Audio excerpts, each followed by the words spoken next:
Pasukan Rusia menyergap puluhan personel Ukraina di arah Ugledar. Personel marinir Kamchatka Rusia menyergap posisi Ukraina yang sedang mencari tempat perlindungan. Marinir berhasil memukul mundur musuh di wilayah tanggung jawabnya. Kru Zala mencatat penerbangan tentara Brigade Infanteri ke-58 Angkatan Bersenjata Ukraina. Dalam video ini saja kami menghitung ada 20 militan, demikian keterangan video relawan Timur Jauh Rusia. Brigade Infanteri ke-58 salah satu unit Ukraina yang sebagian besar dikelola oleh mantan tahanan dan mereka yang dimobilisasi secara paksa, masa ini jelas mengalami masalah motivasi, sementara sebagian besar militan yang didakwa, kini dikirim ke wilayah Kursk, demikian tambahan keterangan videonya.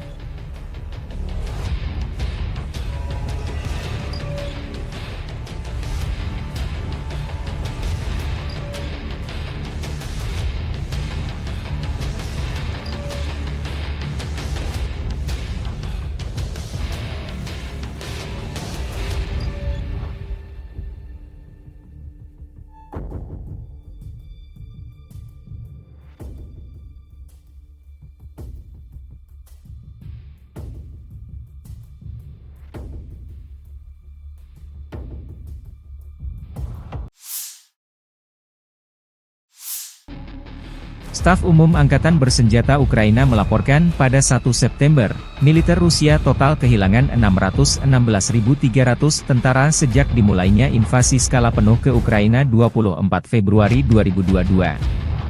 Jumlah ini termasuk 1.350 korban yang diderita pasukan Rusia selama sehari terakhir.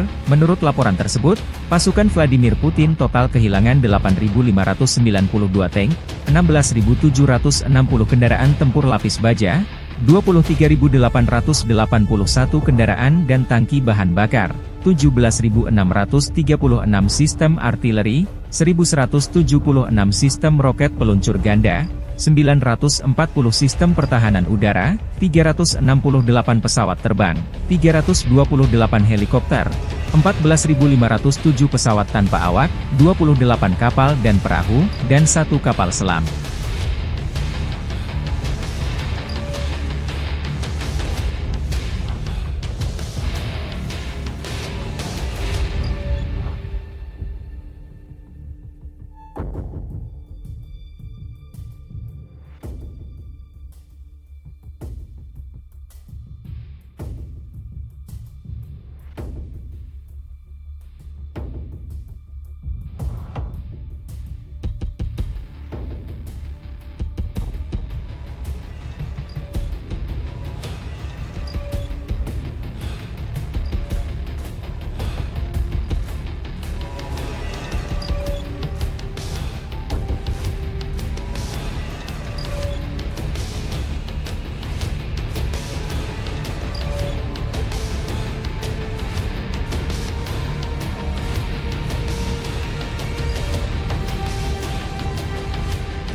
Operator drone FPV melikuidasi pos kendali dan gudang amunisi Angkatan Bersenjata Ukraina di tepi kanan Sungai Dnieper. Video dirilis militer Rusia. Pasokan drone penyerang memungkinkan siang dan malam untuk menghancurkan ruang galian, tenaga kerja, berbagai peralatan militer, pos pengamatan dan pos kendali Angkatan Bersenjata Ukraina. Dalam serangan berturut-turut, operator drone FPV dari unit pasukan lintas udara Ulyanovsk menghancurkan pemancar sistem komunikasi satelit, 2 pos kendali Angkatan Bersenjata Ukraina dengan personel, dan gudang amunisi.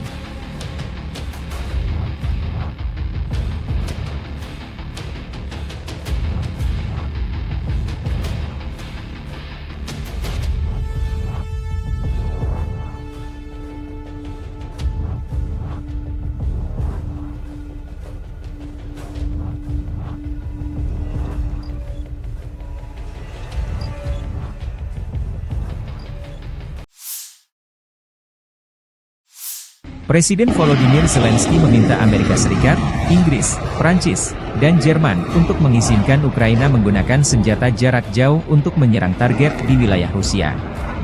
Saya meminta Amerika Serikat, Inggris, Prancis, dan Jerman. Kami membutuhkan kemampuan untuk benar-benar dan sepenuhnya membela Ukraina dan warga Ukraina. Kami membutuhkan keduanya, izin untuk kemampuan jarak jauh dan peluru kendali serta rudal jarak jauh Anda, kata Zelensky dalam pidato malamnya. Kiev telah lama berpendapat bahwa pembatasan penggunaan senjata jarak jauh menghambat upaya perangnya, sementara Washington mengklaim bahwa membiarkan Ukraina menyerang jauh ke wilayah Rusia dengan senjatanya dapat meningkatkan konflik. Ukraina telah menolak argumen ini dan telah meningkatkan tekanan untuk mencabut larangan tersebut dalam beberapa minggu terakhir di tengah serangan yang sedang berlangsung ke Oblast Kursk Rusia. Gedung Putih tidak mengubah pendiriannya, meskipun beberapa politisi Amerika Serikat mendukung tuntutan Kiev. Selama kunjungan ke Washington, Menteri Pertahanan Ukraina Rustem Umerov mengatakan bahwa ia telah menyampaikan kepada pejabat Amerika Serikat daftar target di Rusia yang ingin diserang Kiev dengan rudal jarak jauh ATACMS yang dipasok Amerika. Zelensky mengatakan bahwa tentara Ukraina terus mendorong perang ke wilayah Rusia dan menangkap tawanan perang Rusia. Karena pasukan Rusia lebih banyak memusatkan sumber daya mereka di Oblast Donetsk, pertempuran di dekat Pokrov menjadi sangat brutal, kata Panglima tertinggi Oleksandr Syrsky 29 Agustus. Negara-negara barat sebagian besar mengizinkan Ukraina menggunakan senjata mereka dalam serangan itu, tetapi Amerika dan Inggris telah mempertahankan pembatasan mereka terhadap penggunaan rudal jarak jauh seperti ATACMS atau Storm Shadow. Дорогі українці, українки, сьогодні у Харкові триває розбір завалів на місці влучань російських бомб. Загалом вчорашні удари забрали життя 6 людей у Харкові. Мої співчуття рідним та близьким. 97 людей були травмовані, усім надано необхідну допомогу. І це тільки у Харкові. І це тільки один день російських ударів. Сьогодні від ранку російські терористи били керованими авіабомбами і по Сумщині, і знов по Харківщині. І цей терор надійно зупиняється тільки в один спосіб – ударами по російських військових аеродромах, по їхніх базах, по логістиці російського терору. І найголовніше, що це можливо. Ми щодня говоримо про це з партнерами, ми переконуємо, ми даємо аргументи, і цими днями у Вашингтоні працює наша українська делегація, перша віце-прем'єр-міністр, міністр оборони, представники Генштабу, керівник Офісу, були зустрічі на різних рівнях, і серед перших для нас питань саме далекобійність для наших сил оборони, можливість не допустити усього цього терору, через який змушений проходити наш Харків та інші наші міста. Багато, дуже багато громад України. Очистити українське небо від російських керованих авіабомб – це сильний крок, щоб примусити Росію шукати закінчення війни та справедливого миру. Українські представники дали всю необхідну інформацію, всі необхідні деталі нашим партнерам. Я звертаюся до Сполучених Штатів, Великої Британії, Франції та Німеччини. Нам потрібні можливості реально і повністю захищати Україну та українців. Нам потрібні і дозволи на далекобійність, і ваші далекобійні снаряди та ракети. Не можна відкладати життєво важливі рішення, саме те, що може найбільш правильно вплинути на події. Також ми говоримо з партнерами про ППО, про системи, які так потрібні, особливо зараз, перед навчальним роком, щоб дати більше безпеки нашим українським дітям в школах, нашим містам, нашій енергетиці. Ми ж маємо з вами домовленості щодо ППО і щодо ракет, до систем ППО. Важливо якнайшвидше все це реалізувати. Ми працюємо цими днями ще активніше заради саме таких новин про додаткові системи ППО. Я хочу подякувати усім в світі, хто нам допомагає. Я дякую всім друзям України, які не мовчать про цей терор, які реагують на всі ці удари, які поширюють правду про цю війну і закликають світ бути більш рішучим, а отже більш результативним у захисті від Росії. Сьогодні говорив з головкомом, Покровський напрямок, найбільше штурмів, не просто також на Краматорському, Торецькому, Куп'янському напрямках, майже 200 боїв щодобово по всьому фронту. І найважливіше зараз завдати окупанту максимальних втрат та відповідати на всі російські удари. Ми обговорили також з головкомом деталі наших наступальних операцій, активні дії в Курській області. Ми продовжуємо поповнювати обмінний фонд для України та витискаємо війну на російську територію. Стійкість кожного нашого підрозділу, влучність наших воїнів та сильні рішення партнерів мають однаково вирішальне значення. Я дякую всім нашим бойовим бригадам. Слава Україні!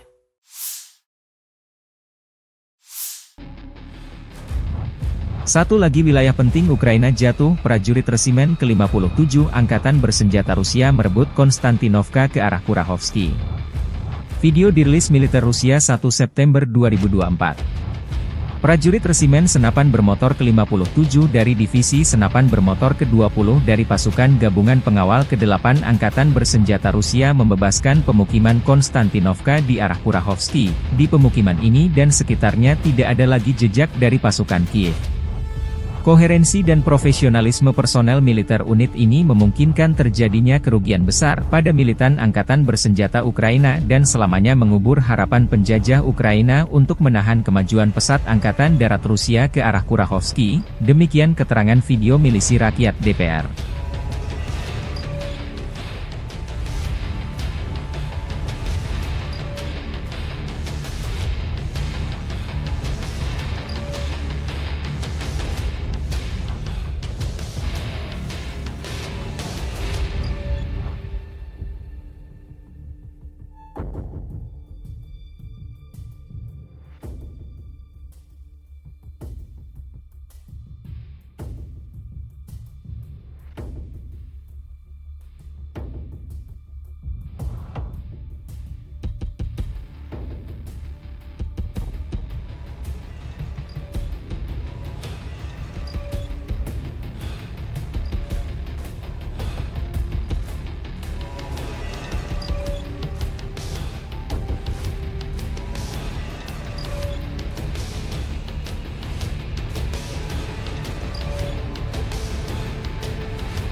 Puluhan pesawat nirawak dilaporkan menargetkan beberapa wilayah Rusia pada tanggal 1 September, termasuk Moskow, Tver, Voronezh, Tula, Kaluga, Bryansk, Belgorod, Lipetsk, dan Kursk, menurut pejabat setempat. Militer Ukraina melancarkan serangan drone besar-besaran ke wilayah Rusia. Ratusan drone Ukraina menuju target penting di wilayah Rusia 1 September dini hari. Kementerian Pertahanan Rusia mengklaim bahwa 158 pesawat nirawak ditembak jatuh pada malam hari. Wali kota Moskow Sergei Sobyanin mengklaim bahwa sedikitnya 9 pesawat nirawak ditembak jatuh di wilayah ibu kota Rusia. Salah satu pesawat nirawak dilaporkan hancur di dekat kilang minyak Moskow, menurut Sobyanin. Salah satu bangunan kilang rusak dan kebakaran dilaporkan terjadi setelah serangan itu, lapor kantor berita milik negara Rusia RIA Novosti. Kilang minyak tersebut, yang dimiliki oleh Gazprom Neft, divisi minyak dari raksasa gas Rusia Gazprom, terletak di tenggara Moskow. Tidak ada korban jiwa yang dilaporkan. Saluran berita bahasa Telegram, yang terkait erat dengan Dinas Keamanan Rusia, melaporkan bahwa ledakan keras terdengar di dekat pembangkit listrik Konakovo di wilayah Tver, salah satu produsen energi terbesar di Rusia Tengah. Saluran Telegram Rusia Astra melaporkan 2 kebakaran di wilayah Tver dekat infrastruktur distribusi gas lokal, mengutip video dari penduduk setempat. Setidaknya 3 pesawat nirawak dilaporkan menargetkan pembangkit listrik Kashira di wilayah Moskow, menurut Mikhail Shuvalov, kepala distrik kota Kashira. Ia mengatakan bahwa serangan itu tidak mengakibatkan kebakaran, kerusakan, atau korban jiwa.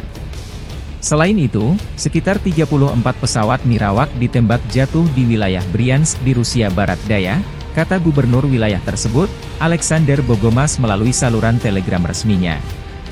Lebih dari 10 pesawat nirawak dihancurkan di wilayah Voronezh dan beberapa lagi jatuh di wilayah Lipetsk, Kaluga, Ryazan, dan Tula, kata gubernur wilayah tersebut dalam posting di Telegram.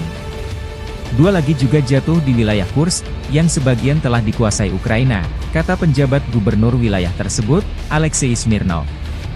Saat serangan Kiev ke Kursk Oblast memasuki minggu keempat, Ukraina dilaporkan menguasai lebih dari 1.290 km persegi, 500 mil persegi, dan 100 permukiman, kata Panglima tertinggi Oleksandr Syrsky pada 27 Agustus.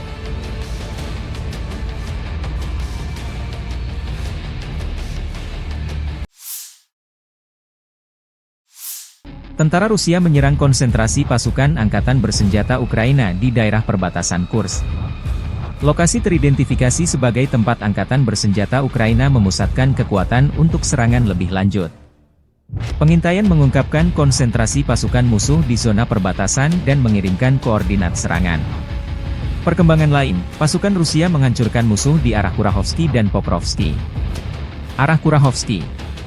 Pasukan Rusia merangsek maju di Konstantinovka, di wilayah kemitraan berkebun Shahtar, di sisa bagian barat Paraskovievka dan di area Balok-Svinyachia di area dengan lebar hingga 6,1 km dan hingga kedalaman 1,93 km.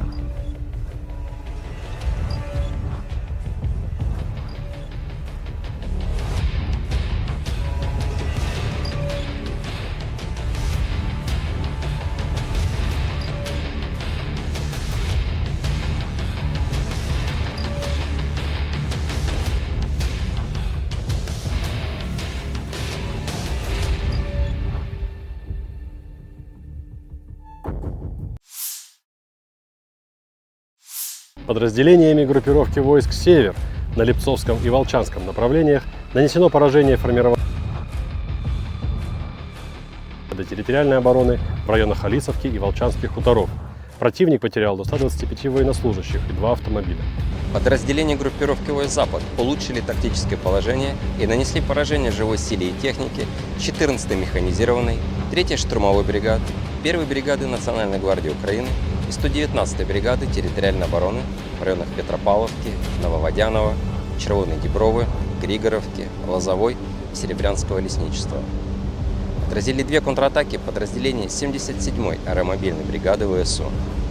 Потери противника составили до 460 военнослужащих, 2 боевые бронированные машины, 6 автомобилей, гаубица МСТБ, орудия М119, 3 станции радиоэлектронной борьбы Анклав-Н. Уничтожено 6 полевых складов боеприпасов.